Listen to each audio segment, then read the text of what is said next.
Quero convidar você a abrir sua Bíblia comigo, na carta que Paulo escreveu aos Romanos, capítulo de número 3.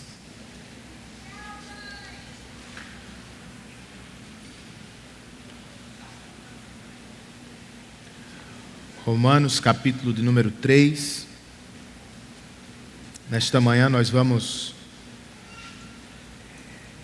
estudar o texto que vai do verso 1 ao verso de número 20.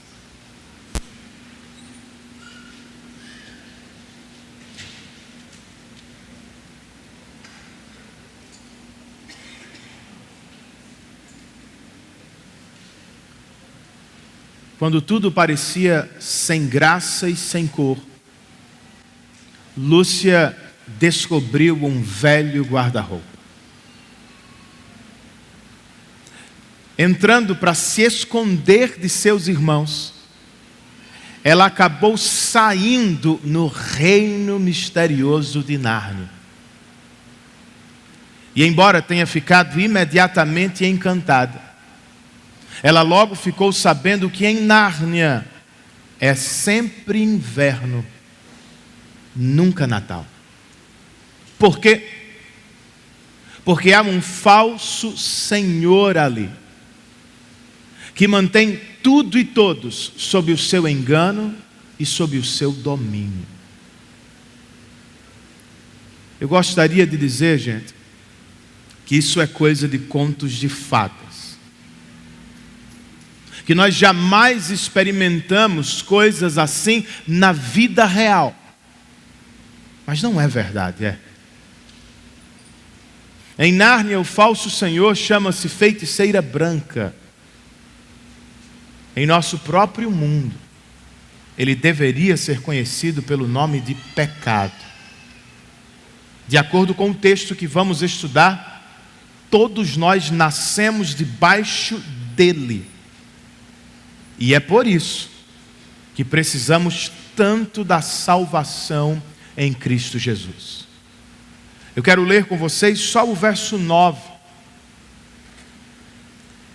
Que está bem ao meio da porção e que nos apresenta a ideia central.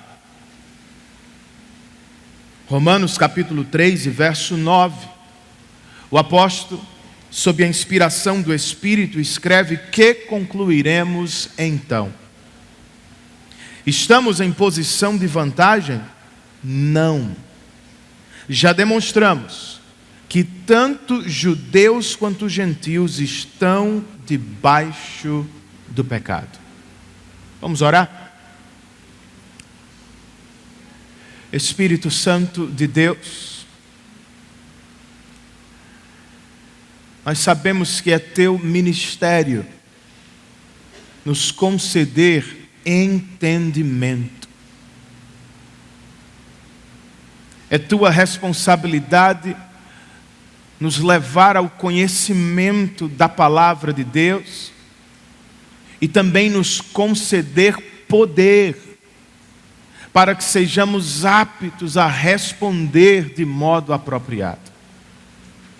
Por isso nós te rogamos, dá que nossa experiência seja a do salmista que declarou, cheio de alegria no coração: os teus decretos são o meu prazer. Que assim seja nesta manhã. E que tua voz siga reverberando em nossas casas, trabalhos e escolas por toda a semana. Cremos em tua assistência, Espírito. E oramos assim em nome de Jesus e para a glória dele. Amém.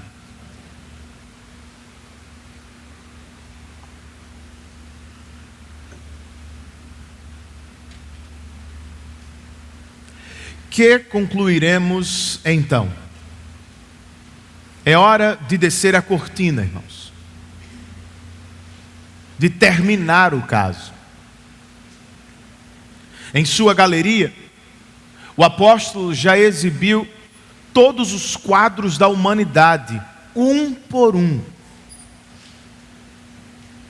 A escandalosa depravação daqueles que rejeitam a revelação do Senhor, a justiça hipócrita dos moralistas e a arrogância do povo judeu, marcada pela anomalia de se gabar da lei, enquanto se quebra a lei. E agora, como é que se encerra o raciocínio? Os judeus perguntam: temos vantagem em relação aos gentios diante de Deus? Em outras palavras, Deus tem algum favoritismo para conosco? A resposta de Paulo é não. Por todos estes quadros nós já demonstramos que tanto judeus quanto gentios estão debaixo do pecado. O pecado, diz John Stott comentando o texto, está em cima de nós. Ele pesa sobre nós e é um fardo esmagador. É como um tirano cruel que mantém a raça humana sob a culpa. E pior ainda, sob o medo do juízo vindouro de Deus. Essa é a situação de todos. Judeus e gentios, religiosos e não religiosos, estão todos debaixo do pecado. E outra vez, é por isso que precisamos tanto de salvação. Mas como é que se prova que estamos todos debaixo do pecado e, portanto, sob a ira de Deus? Eu tenho para mim que nesta porção o apóstolo Paulo nos oferece pelo menos 3 provas. A primeira delas é a religião presunçosa de alguns. Depois de tudo que ouviu sobre a religião que desagrada a Deus, o opositor imaginário de Paulo levanta novas perguntas. Vocês se lembram do último domingo? Versos 1 e 2. Nós lemos: que vantagem há então em ser judeu? Ou que utilidade há na circuncisão? Muita, em todos os sentidos. Principalmente porque aos judeus foram confiadas as palavras de Deus. Se ser judeu, etnicamente falando, não salva.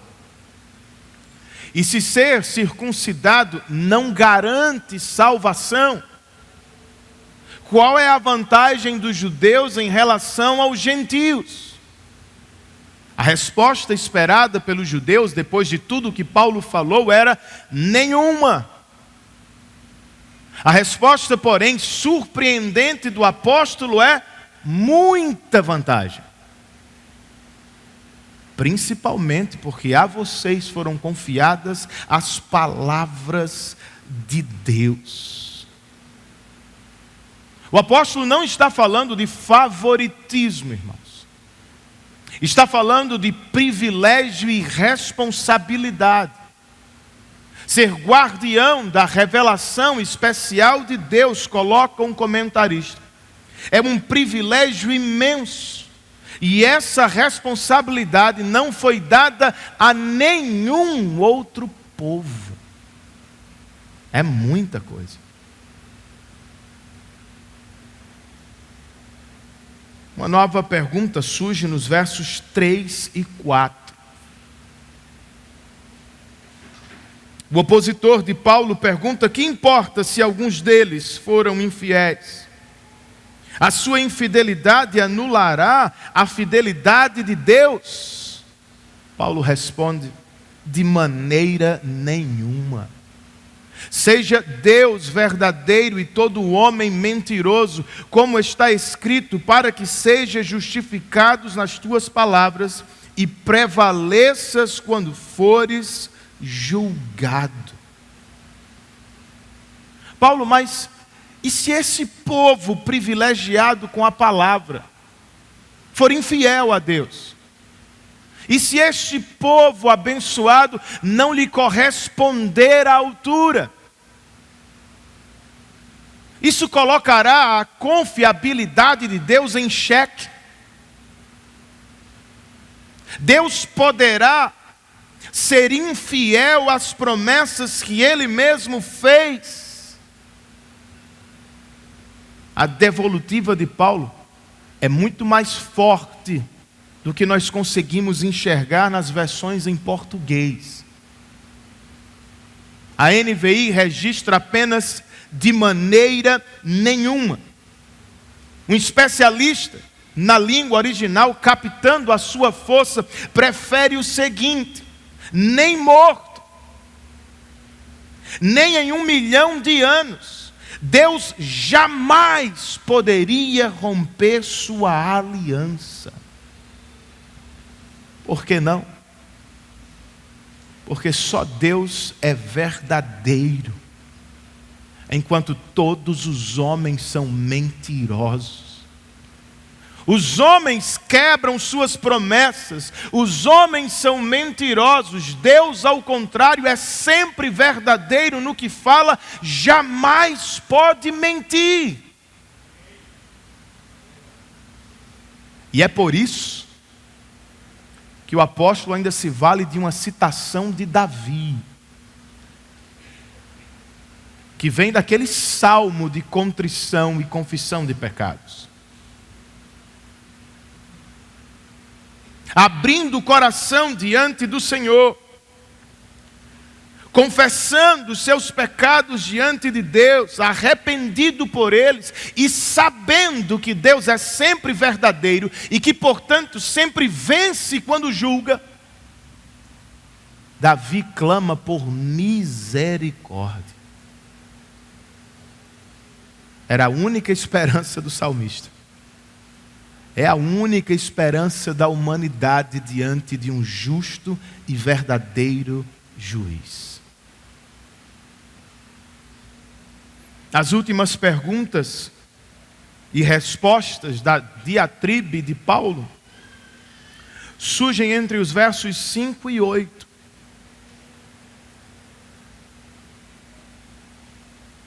O opositor imaginário diz: mas se a nossa injustiça ressalta de maneira ainda mais clara a justiça de Deus, que diremos? Que Deus é injusto por aplicar a sua ira? Estou usando um argumento humano. Claro que não, responde Paulo. Se fosse assim, como Deus iria julgar o mundo? Alguém pode alegar ainda: se a minha mentira ressalta a veracidade de Deus, aumentando assim a sua glória, por que sou condenado como pecador?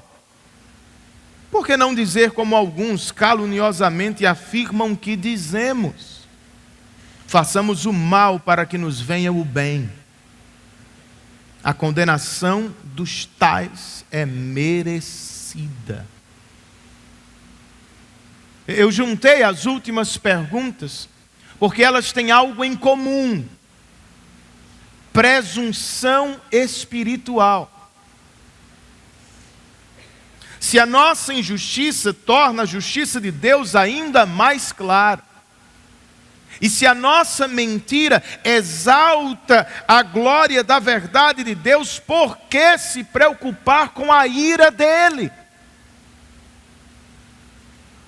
A lógica por trás desse raciocínio é a seguinte: quanto pior, melhor para a gente. Quanto mais pecarmos, mais Deus terá a oportunidade de ser gracioso.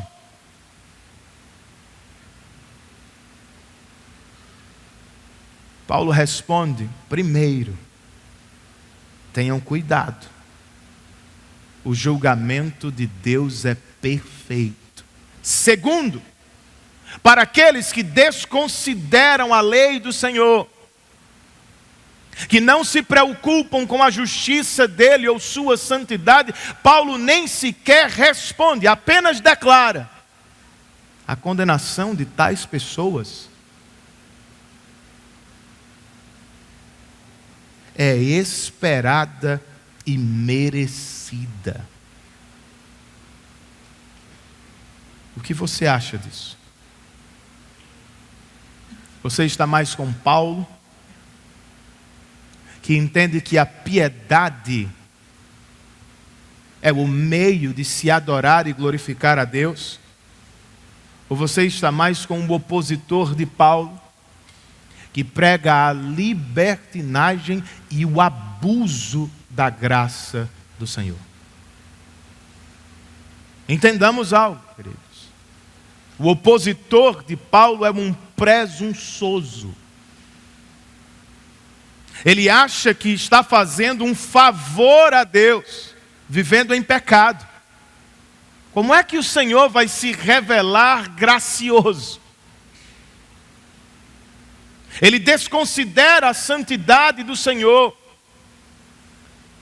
porque em seu íntimo ele nutre a ideia de que Deus está sempre a seu serviço e que sempre está pronto para salvá-lo de todos os perigos. Mas diga-me, e se ele estiver errado?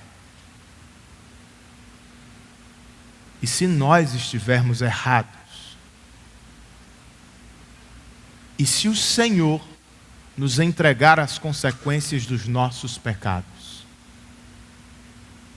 Vocês se lembram de Sansão?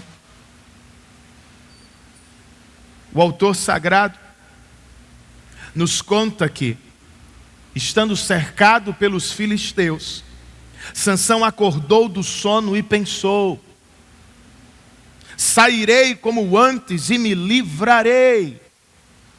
Contudo, diz Samuel, Sansão não sabia que o Senhor o tinha deixado. Para mim esse é um dos versos mais tristes da Bíblia. E ele retrata o caso perigoso da presunção espiritual. Se seguirmos em sua rota, inevitavelmente nós vamos sofrer, não duvide disso. Alguns sofrerão temporariamente sobre a mão disciplinadora do Senhor, enquanto outros poderão sofrer eternamente sob a ira justa e santa de Deus. Por isso, antes que aconteça, nós precisamos abandonar esse tipo de presunção espiritual. Temos que retomar o caminho da piedade diante de Deus. Se a glória de Deus, escreve um comentarista, se torna ainda mais radiante em confronto com o nosso pecado, então esse fato não é obra de homem, e sim de Deus, o qual, como habilidoso artesão, sabe como dominar nossa perversidade e direcioná-la rumo a outro propósito. Dito isso, é bom que lembremos, conclui ele, Deus prescreveu a piedade como a vereda pela qual quer ser adorado e glorificado por seu povo. E piedade, irmãos, nós desenvolvemos tirando vantagem da maior vantagem que temos. Do que é que eu estou falando? Os judeus perguntaram: que vantagem temos, Paulo? E Paulo disse: muita, porque a vocês foram confiadas as palavras de Deus. Não poderíamos dizer o mesmo da gente? Vocês não se sentem privilegiados, agraciados, porque a cada domingo recebem a palavra de Deus?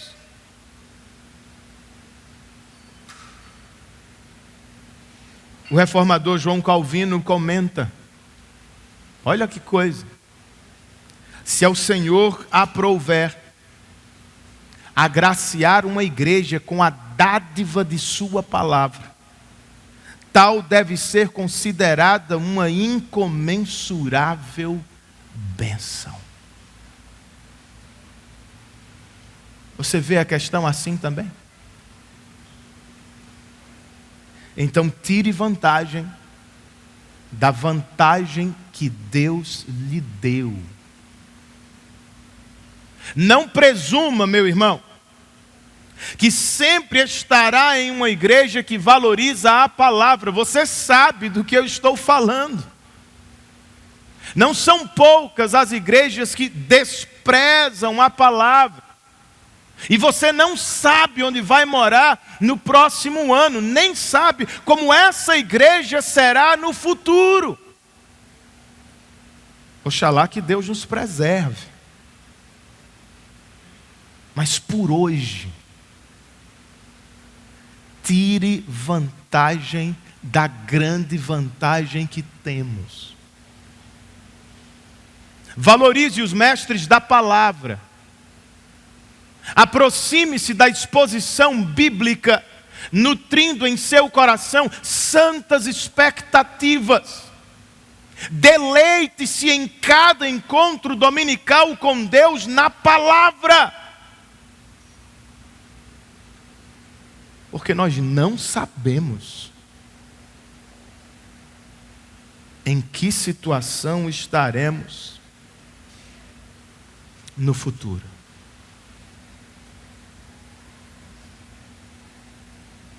Voltando para casa, não silencie a voz do Senhor. Continue ouvindo, continue lendo. E não só leia a Bíblia como você lê jornais, revistas ou notícias. Aprenda a meditar na voz de Deus. Não sabe como? Pergunte a alguém do seu PG sobre o OICA. É o método simples que nós praticamos aqui para desenvolver hábitos piedosos de leitura e compreensão da Escritura. Um irmão pode lhe apresentar no pequeno grupo o OICA em minutos. E com a repetição regular dos passos do OICA, você pode migrar de uma mera leitura corrida para o grande desfrutar e saborear a palavra de Deus. Mais uma coisa. Você realmente quer abençoar seus filhos? Seus familiares, seus colegas de trabalho e de escola? Faça-lhes o maior favor. Coloque-os no raio da palavra de Deus. É por meio dela, diz a palavra, que Deus comunica vida espiritual. Não é por meio de um método de educação. Não é por meio de uma opção de vida. É por meio da palavra. Então em casa, mais do que qualquer outra coisa que você ensina, ensine a palavra. Dê aos seus filhos muitos exemplos de valorização da palavra. Prove que você a ama, vivendo à altura dela. Pela graça de Deus, obviamente. Com os de fora, não converse só a partir de atualidades. É ótimo que tenhamos conhecimento de atualidades. É ótimo que dentro do seu departamento você consiga dialogar a partir dos referenciais teóricos, ou seja lá o que for. Mas você quer abençoar seus colegas de trabalho e de escola? Tenha a Bíblia, o conteúdo dela, a linguagem dela, os exemplos dela nos lábios. Você não precisa toda vez citar assim diz Tiago, assim diz Mateus, Jeremias, não. Mas no seu vocabulário natural, se você está em contato com a Escritura, a Bíblia vai aparecer. E assim as pessoas vão ter a oportunidade de, pouco a pouco, conhecer as belezas, riquezas da voz do nosso Deus. Ah, pastor, eu não saberia conversar com as pessoas em casa ou fora dela sobre a Escritura. Aprenda com o que Paulo está fazendo aqui. Olha um exemplo simples. Paulo está antecipando as perguntas de seus ouvintes e imediatamente depois ele está as respondendo. Viram isso? Por que é que a gente não pode fazer o mesmo? Nós precisamos nos encontrar com os nossos filhos, com os nossos amigos, onde eles estão. Não é onde nós achamos que eles estão. Nós precisamos nos encontrar com eles nas perguntas que eles já estão fazendo, nos dilemas que eles já estão enfrentando, nas experiências que já estão vivendo. Se partirmos daí, gente, vai fazer muito mais sentido para eles. E quem sabe, com a graça de Deus, chegaremos muito mais rápido a pontes e conversas evangelísticas. Ouça-os bem e depois fale. Porque é do que mais as pessoas precisam, do ouvir a voz de Deus. Uma vez que por natureza todas elas nascem debaixo do pecado. Quer mais uma prova?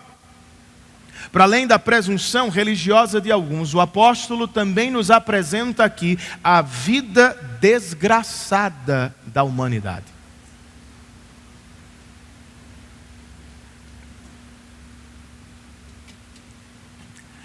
Carol, do departamento infantil, preferiu infeliz. E eu entendo, suavizou.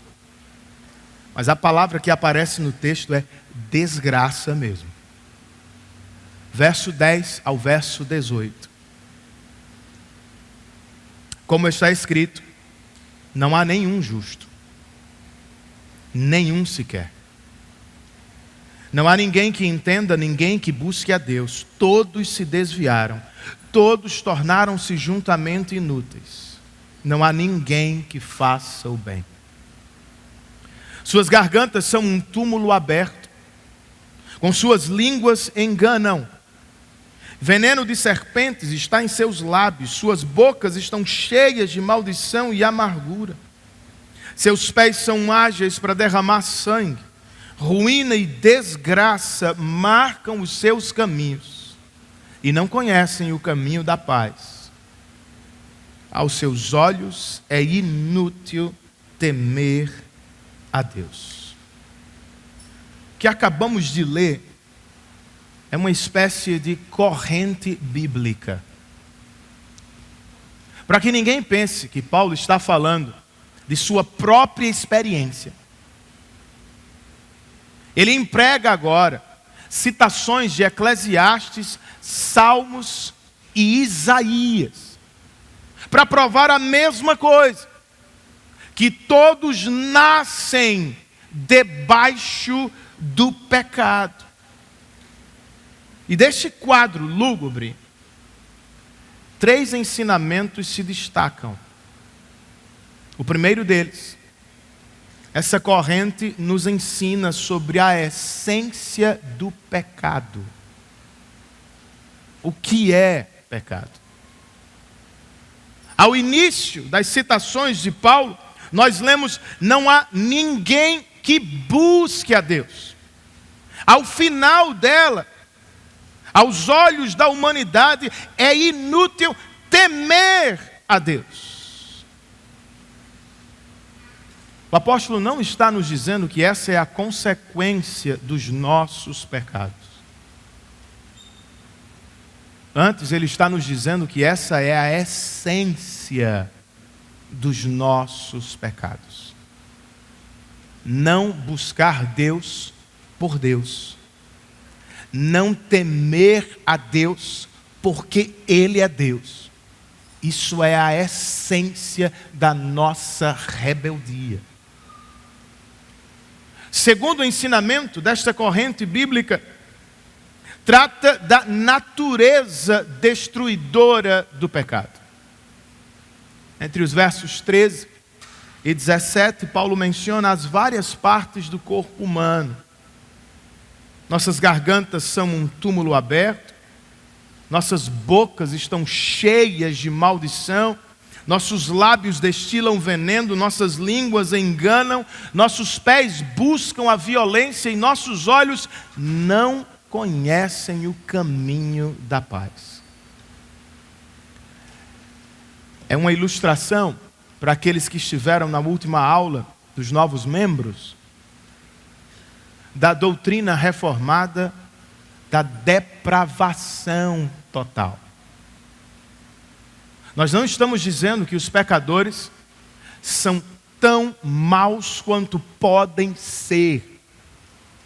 Com essa doutrina nós queremos dizer, ninguém é tão bom quanto deveria ser. O pastor Philip Ryken, em As Doutrinas da Graça, escreve: depravação total não significa que a pessoa não regenerada é totalmente má em tudo o que faz. Em vez disso, essa doutrina ensina que nenhum dos atos dessa pessoa é em qualquer instância inteiramente bom. Por que não? Porque o pecado permeou cada parte de nossa constituição física, mental e emocional, de modo que nada ficou intocado. Por isso ele escreve, talvez fosse melhor falarmos não em depravação total, mas em depravação radical, profunda. Terceiro, queridos, essa corrente bíblica ainda nos ensina sobre a universalidade do pecado. De modo negativo, o apóstolo nos diz: não há nenhum justo, não há ninguém que entenda, não há ninguém que busque a Deus, não há ninguém que faça o bem. De modo positivo, todos se desviaram e todos tornaram-se juntamente inúteis. A repetição dá força à argumentação do apóstolo. 4 vezes se diz que ninguém é justo. Por 2 se emprega a expressão nenhum sequer. E 2 vezes nos é dito que todos seguiram o próprio caminho. Um comentarista escreve: nunca houve uma pessoa que pudesse resistir ao teste da lei de Deus.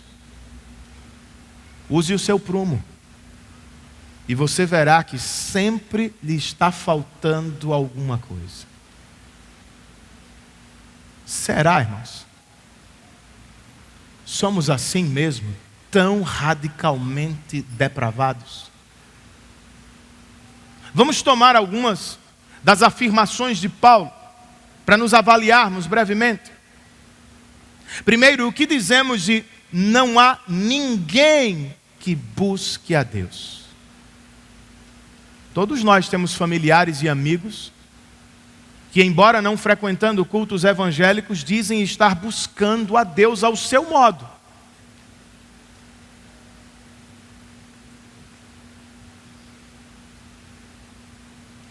Mas a questão por trás da afirmação bíblica é profunda. Primeiro nós precisamos perguntar: eles estão buscando o verdadeiro Deus ou as vãs criações de sua mente? Depois, se dizem estar buscando o verdadeiro Deus, eles o buscam por Deus ou por seus próprios interesses.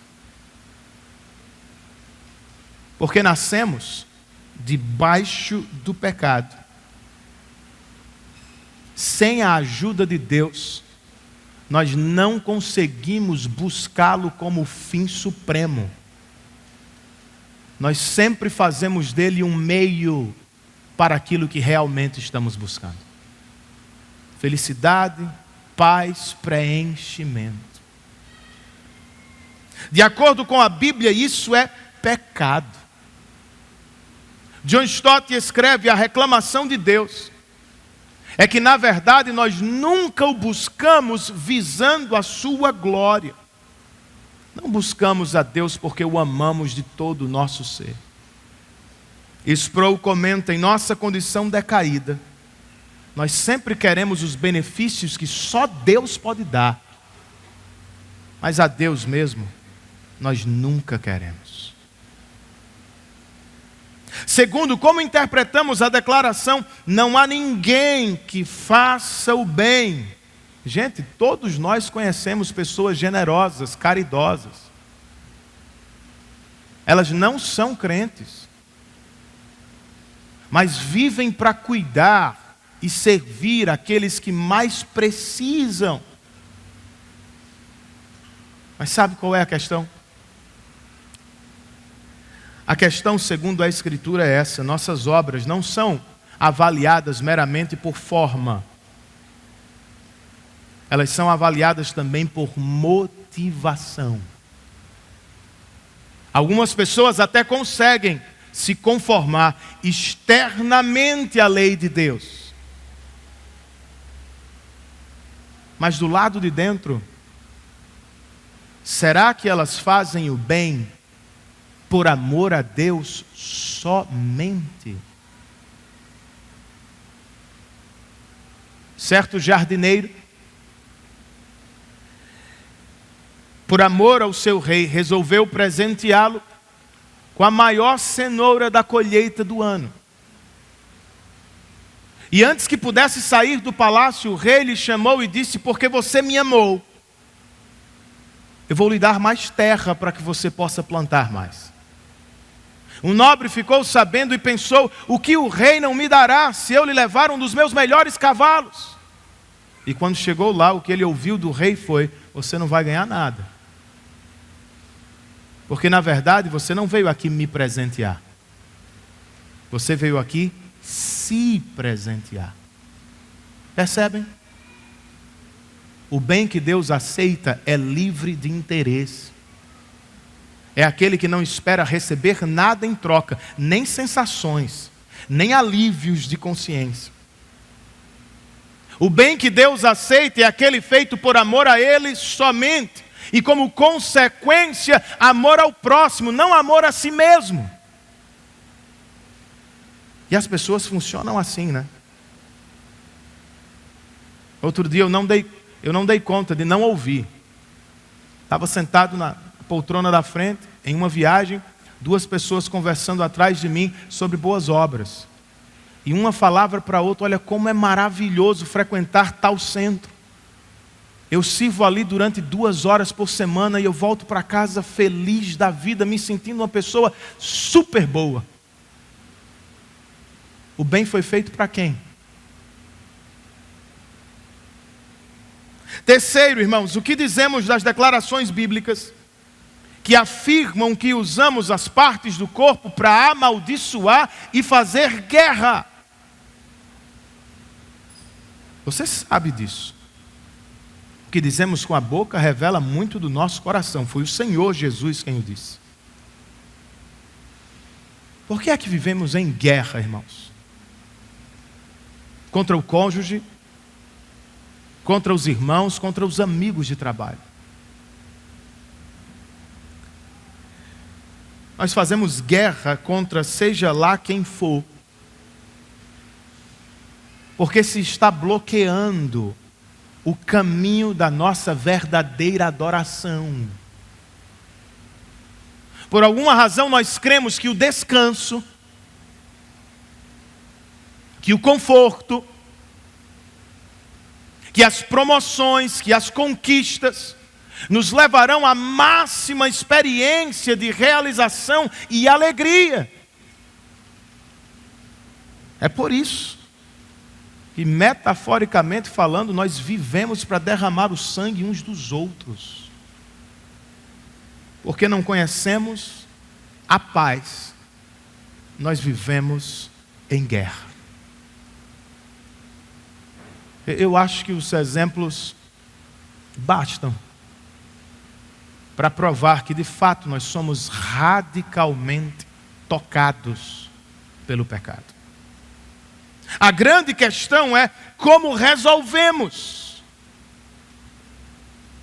Nós não resolvemos. Mas também não precisamos nos desesperar nesta manhã.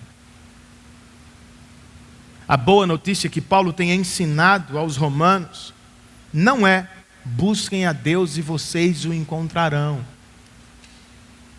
Não é: façam o bem e vocês o conquistarão. Não é: vençam as guerras e vocês terão vitória diante de Deus. Não.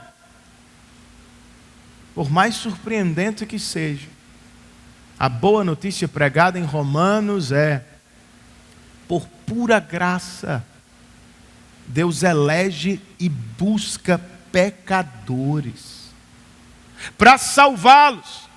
Deus não esperou que eles fizessem o maior bem na humanidade, mas Ele mesmo lhe fez o maior bem na cruz do Calvário, na morte de seu Filho. E para acabar com as nossas piores guerras, Deus nos deu o príncipe da paz. Qual é a implicação? Você é crente, irmão? Então você já deveria ser a pessoa mais alegre do mundo. Você pode não ter um monte de coisa que as pessoas dizem que você precisa ter, mas uma coisa você tem: Deus não está se escondendo de você. Ele o encontrou. E no relacionamento com Ele, você tem comunhão todo satisfatória. Se você já é crente, você deveria ser a pessoa mais livre do mundo para praticar o bem, por exemplo. Você não precisa fazer o bem para ser aceito por seu ninguém, muito menos por Deus. Cristo já fez o bem e Deus recebeu. Por causa dele você foi amado e aceito para sempre.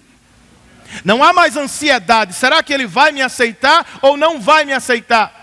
Não precisamos mais conviver com o medo o tempo todo. Fiz o suficiente, fiz a altura, irmãos. Deus se deu por satisfeito com o que Cristo fez. Nós estamos salvos para sempre. Você já é crente? Você já pode baixar as armas. Não precisamos mais para guerrear o tempo todo uns com os outros, quando nós já temos a Cristo, a pérola de maior valor. Ele nos foi dado e jamais nos será roubado. Tudo na vida é infinitamente inferior, a começar pelas tolas discussões da sua casa, até as grandes disputas no mercado de trabalho. Nada supera o valor de se ter a Cristo Jesus. Pensemos nisso. Para terminar, queridos, após falar da presunção religiosa e da vida desgraçada da humanidade, o apóstolo ainda trata da lei reveladora de Deus, como prova de que estamos debaixo do pecado. Verso 19.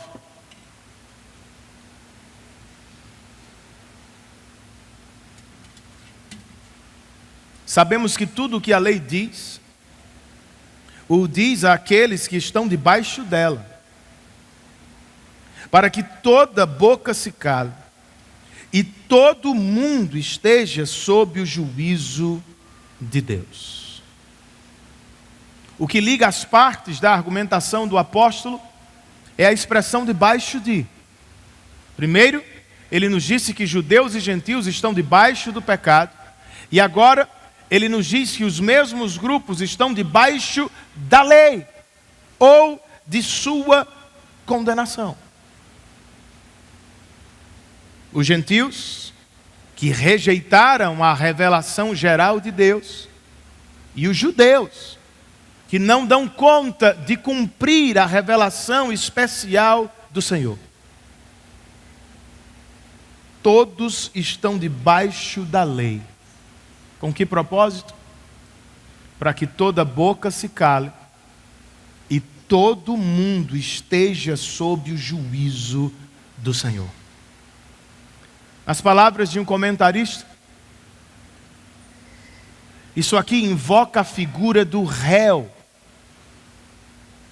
que na corte recebe a oportunidade para se defender, mas escolhe ficar em silêncio.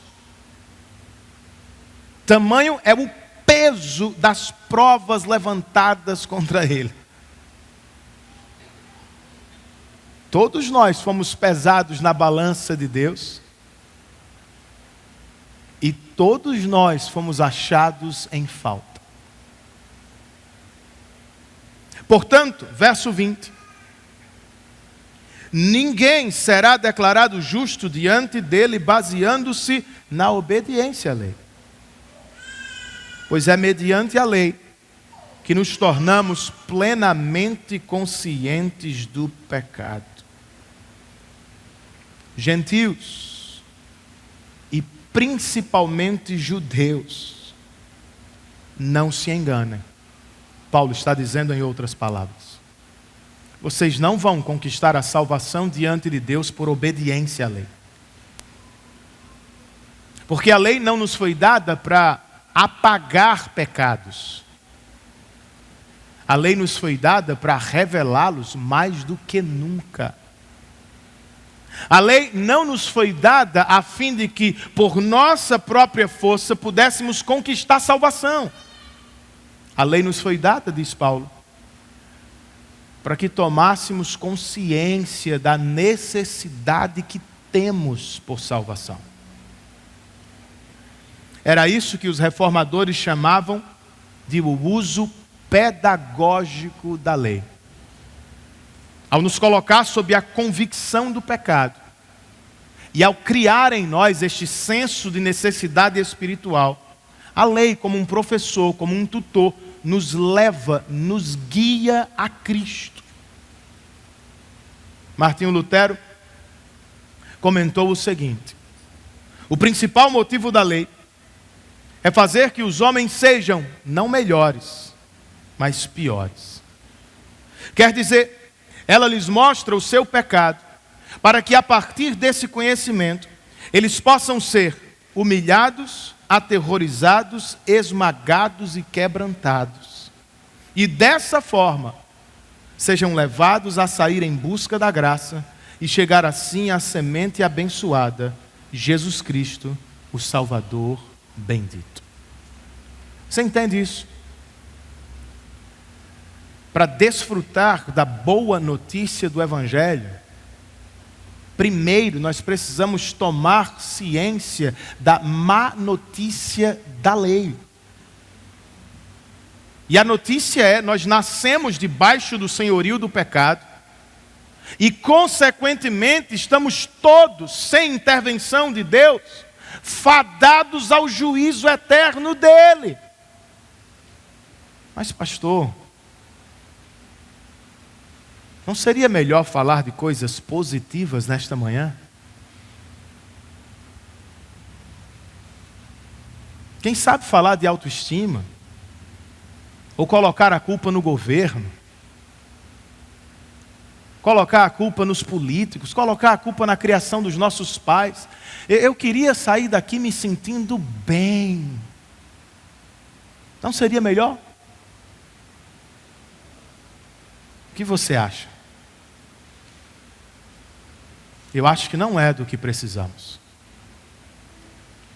Deus está certo que precisamos de outras coisas. Diante do que a lei diz, irmãos, e do que todos nós sabemos por experiência própria, o melhor a fazer, ou a coisa que mais precisamos fazer nesta manhã, é fazer silêncio.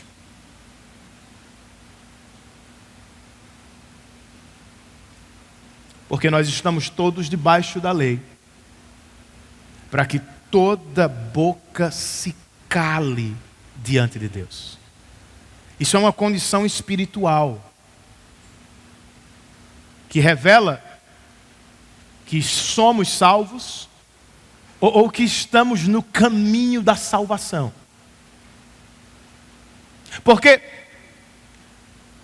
por causa de Cristo, nada nos impede de ir a Deus. Por causa de Cristo, tudo o que precisamos ter é a necessidade de ter.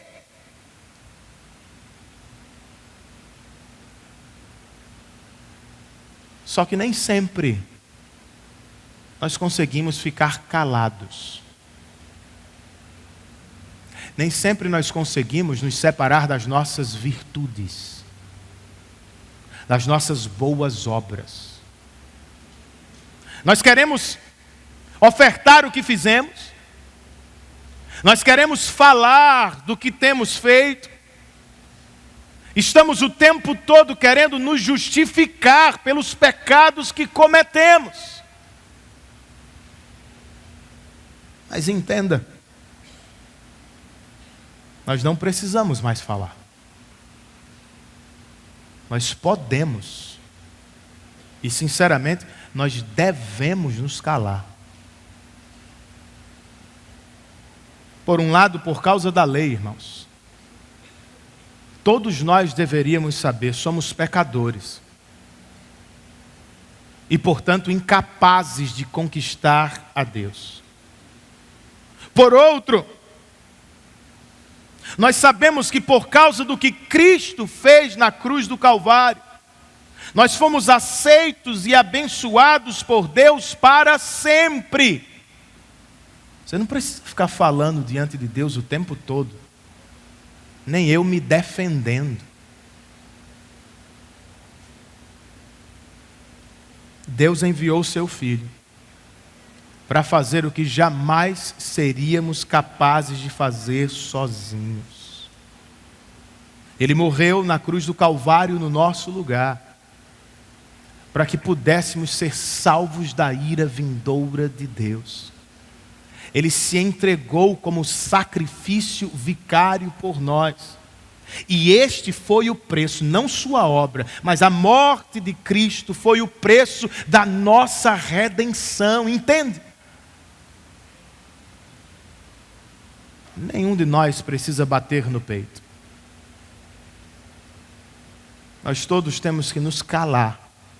E se queremos abrir a boca para alguma coisa, devemos abri-la para o louvor da glória de Cristo.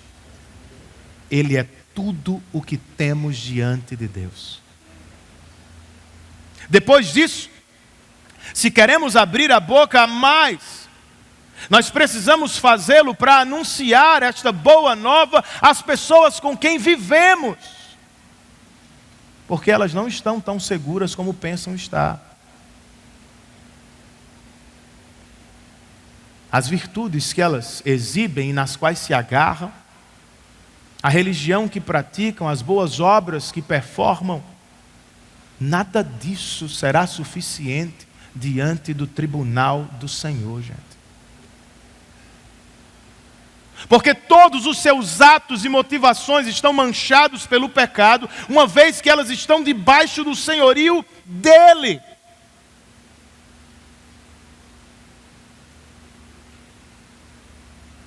Então não se encante com a moralidade de um não salvo, com as boas obras de um não regenerado.